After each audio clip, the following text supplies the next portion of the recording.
මොකද බය වෙලා කතා කරන්නේ දෙන්න එකතු වෙලා තියෙනවා මේ අර පාර බක්ක නම් නෑ ඒ පාර්ලිමේන්තුවෙන් අස්වෙන්නේ අස්වෙන්නේ ඉතින් නඩුව දාලා ඉන්න ඉතින් නඩුවෙන් පරදිනවද නඩුව පෙරදෙන්නේ දීතු වෙනකොටනේ ඇයි ඒකට බයද දැන් ඔච්චර හේරත්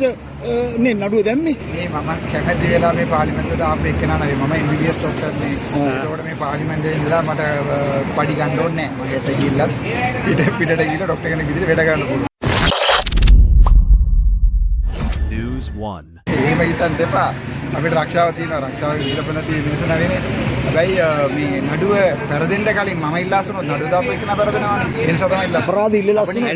අපේ ඉතිරි විදිහට පාර්ලිමේන්තුවට ඒ කියන්නේ ඉල්ලා අසච්චාම ඊට පස්සේ ඔබතුමා ආයේ හොස්පිටල් ලෙඩු බලන්න යනවා ලෙඩු බලන්න ලෙඩුනා කියන්නේ ওই මානසික ලෙඩු සමහර ඉන්නවනේ අපි පේලි වෙලා ඉස්සර ඒ ලෙඩුව තමයි කලින් බලන්න ඕනේ ඒ කියන්නේ පාර්ලිමේන්තුවේ ආයේ අද කතා කරලා තිබ්බේ මට ડોක්ටර් කෙනෙකුට ලෙඩු කියලා කියන්නේ ලෙඩු තමයි ડોක්ටර්නේ කිව්වා මම අක්කොට වැඩ කරනකොට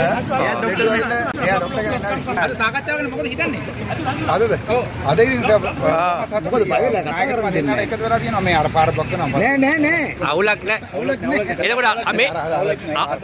දැන් අපි ලෙඩ වෙනුච්චාම ඔබ ළඟට දෙන්නේ මම මෙච්චර කාලේ බෙහෙත් දුන්නා අවුරුදු 10ක් ඔව් ස්පිතාලෙත් දුන්නා ආයෙත් කවුරුදක් වැඩ කරා මම වැඩ කරා ලෙඩ බෝවෙනවා නෑ දැන් ඔබතුමා නැතුව ඔබතුමාට පාර්ලිමේන්තු නිකන් පාර්ලිමේන්තු නිකන් පාඩුවේ ඉන්නේ ඈ නෑ බය වෙන්න එපා පාඩු වෙන්නේ නෑ අපි දේශපාලනේ ඉන්නවා කොහොමද ඉන්නවද හරි